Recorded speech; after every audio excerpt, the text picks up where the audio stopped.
And my dad had a small wholesale grocery business in Cameron, Texas, and this was 1959, and I wanted to be an entrepreneur and businessman like my dad, and I told him I wanted to go to work for him, and I thought he was going to give me a management job.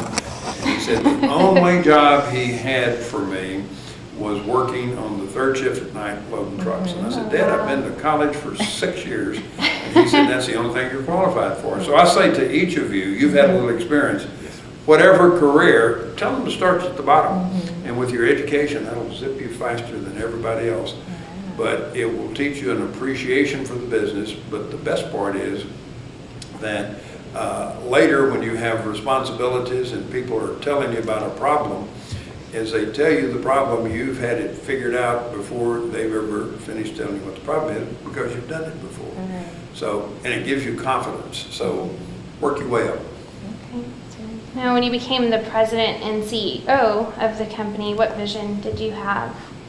And well, the company then was pretty small. That was in the early 70s, and by that time we were doing about 15 million a year, and we had about 200 employees. So it wasn't, it was a fairly good sized family business, but it wasn't a big complicated company that McLane Company became later on.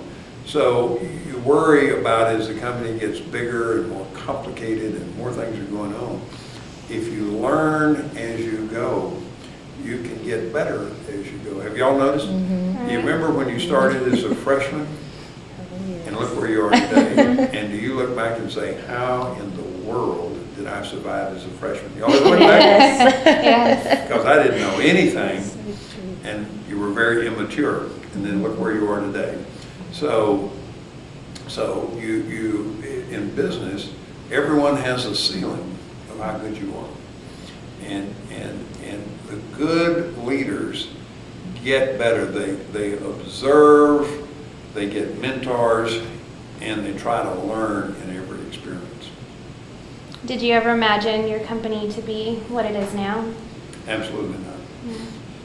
But if you get to dreaming, it's like when you two young ladies were real young, you wanted to be a princess, didn't you? Well, we want to be the best football player in the world, didn't we? And so your dreams can be unrealistic.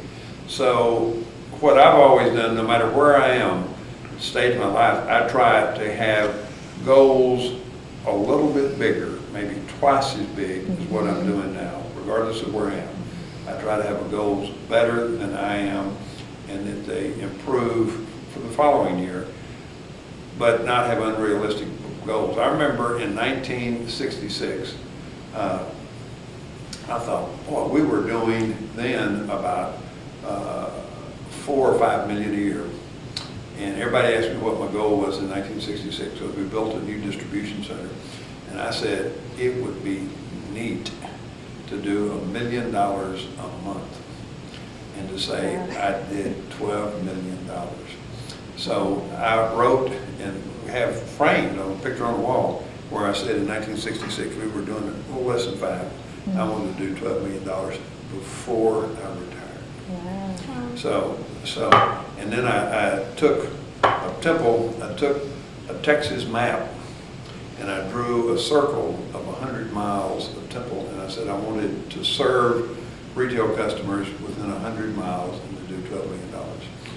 And that was in 66, and we were doing $12 million by 69.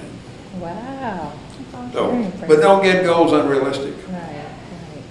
That was actually my next question. How do you go about setting the goals for your company? So just kind of They got to be realistic. realistic. And there are two problems in setting goals that you got to work on.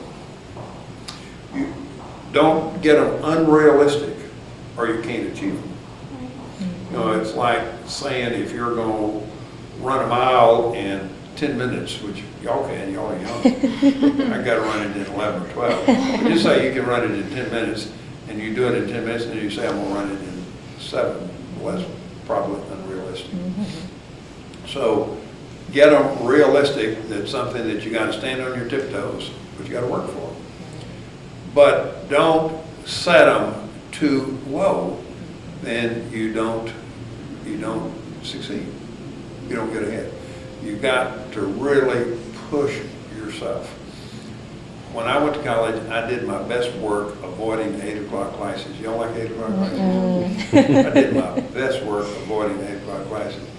Then when I got out and went to work with my dad, I got in the grocery business. And the grocery business, no matter what time you get there, you're late. It starts early. And so for the last 45 years, I get up at 5 o'clock every morning. Wow. I hate it. But I want to succeed.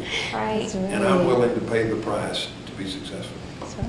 Yeah. So do you have one mission and or vision for all of your companies in McLean Group? No, you got to take each company. We've got a number of different companies, and each company most companies are in different industries, and they're in different stages of their development. And some are entrepreneurial companies just getting started, and some of them have been in business for many years. So you have different goals and different perspectives. But honesty and integrity, high Christian principles is how we manage all the business. So that's the same everywhere. Okay. So when you go to different speaking engagements, I guess discussing management skills, what tends to be your focal points? Well, what I'm going to do one tonight. I'm Baptist, and I'm going to a Jewish synagogue tonight. Ah. And they've asked me to come talk about Christian principles in my business life, which is most unusual.